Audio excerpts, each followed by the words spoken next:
खूप दिवसापासून रखडलेली भारत अमेरिकेची ट्रेड डील पूर्ण झालेली आहे. याच्या आधी जर बघितलं आपण तर भारतावर 50% चा टेरिफ लागत होता, तो आता कमी करून 18% करण्यात आलाय. तर या डीलमुळे सोन्या चांदीच्या किमतीवर काय परिणाम होणार आहे?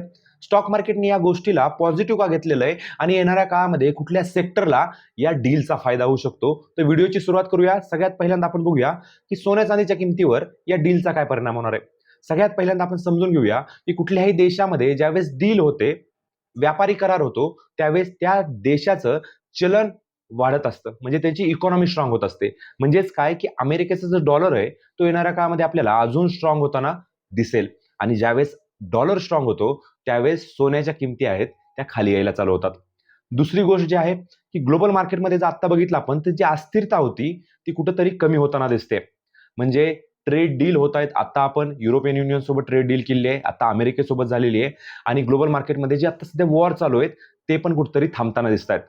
ज्या ज्या वेळेस ग्लोबल मार्केटमध्ये सिच्युएशन चांगले होते त्या वेळेस सोन्या चांदीकडे लोकांचा बघण्याचा दृष्टिकोन बदलतो, तिथं इन्व्हेस्टमेंट कमी होते.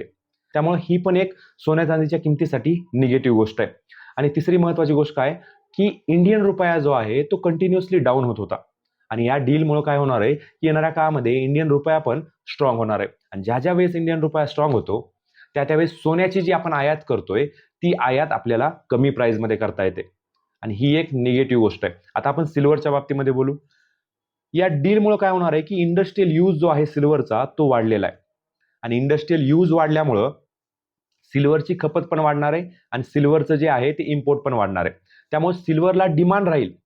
पण आता सध्या काही कालावधीमध्ये ज्या सिल्वरच्या प्राइस वाढलेल्या जवळपास 4,20,000पासून आता सिल्वर जर बघितलं आपण तर जवळपास 2,40,000पर्यंत आलेले आहे. म्हणजेच काय की 45% डाऊन आलेलं आहे. त्यामुळं आता सध्या तरी आपण सिल्वरपासून लांब राहायला पाहिजे, पण या डीलचा फायदा नक्की सिल्वरला होणार आहे.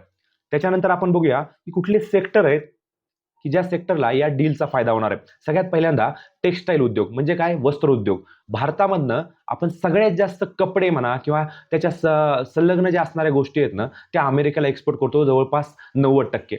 आणि आपल्या इंडियाचा एक्सपोर्ट जर बघितला तर एक्सपोर्टच्या जवळपास 25% याचा हिस्सा आहे. तर याला सगळ्यात जास्त फायदा होणार आहे.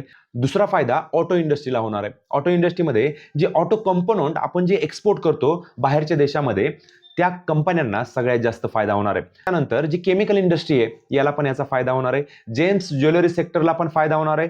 सी फूड जे आहे अमेरिकेमध्ये जवळपास इंडिया 90% जे फूड पाठवतो सी फूड अमेरिका यूज करते. कन्झ्युमर आहे अमेरिका खूप मोठा. त्यामुळे सी फूड ज्या वाल्या कंपन्या आहेत यांना पण फायदा होणार आहे. IT सेक्टर आहे की ज्याचा 90% बिझनेस जो आहे तो बाहेरच्या देशांवर अवलंबून आहे, युरोपियन युनियन US मार्केटवर. त्यामुळं IT सेक्टरमध्ये पण येणाऱ्या काळामध्ये आपल्याला पॉझिटिव्ह ग्रोथ बघायला मिळेल. आणि फार्मा सेक्टर अमेरिकेमध्ये सगळ्यात जास्त जर आपण एक्सपोर्ट काही गोष्ट करत असू तर अमेरिकेमध्ये फार्मा म्हणजे औषधं आपण तिथं एक्सपोर्ट करतो. आता सध्या तर टेरिफ नव्हतं औषधांवर, पण या डीलमुळे काय होणार आहे, एक्सपोर्ट आपलं वाढणार आहे आणि ह्या सगळ्या गोष्टी सुरळीत होणार आहेत. आणि या सगळ्या गोष्टीमुळं इंडियन स्टॉक मार्केट जर बघितलं आपण आज तर जवळपास मॉर्निंगला 1200 पॉईंटनं ओपन झालं होतं. इंडियन स्टॉक मार्केट खूप चांगल्या पद्धतीने परफॉर्म करतंय. आणि येणाऱ्या काळामध्ये या दोन डीलमुळे युरोपियन युनियन सोबत जी डील झालेली आहे आपली mother of the all deal, याच्यामुळे आपला एक्सपोर्ट वाढणार आहे. त्याच्यानंतर जी अमेरिकेसोबत डील झालेली आहे ह्या दोन्ही गोष्टीचा इम्पॅक्ट जो आहे तो स्टॉक मार्केटवर येणाऱ्या काळामध्ये आपल्याला बघायला मिळेल. आणि ही पॉझिटिव्ह गोष्ट आहे इंडियन इकॉनॉमीसाठी. इंडियनचा एक्सपोर्ट ज्यावेळेस वाढेल त्यावेळेस इंडियन इकॉनॉमी स्ट्रॉंग होईल. आणि ज्यावेळेस इंडियन इकॉनॉमी स्ट्रॉंग होईल त्यावेळेस जी फॉरेन डायरेक्ट इन्व्हेस्टमेंट जी इंडियामध्ये येणार आहे ना त्याचा कल वाढला जाईल. आणि ही सगळ्या गोष्टी स्टॉक मार्केटसाठी चांगल्या आहेत. मग आता सध्या इन्व्हेस्टमेंट करायची असेल तर स्टॉक मार्केट, म्युच्युअल फंड हे चांगलं माध्यम आहे. मागच्या 1 ते 1.5 वर्षामध्ये स्टॉक मार्केटने परफॉर्म केलेलं नाहीये.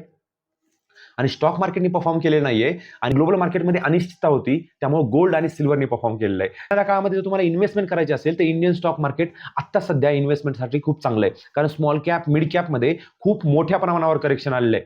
ज्या महिला आहेत त्यांना इन्व्हेस्टमेंट स्टार्ट करायची त्यांनी म्युच्युअल फंडमध्ये SIP थ्रू करू शकता. अशाच नॉलेजेबल कंटेंटसाठी चॅनलला जरूर सबस्क्राईब करा.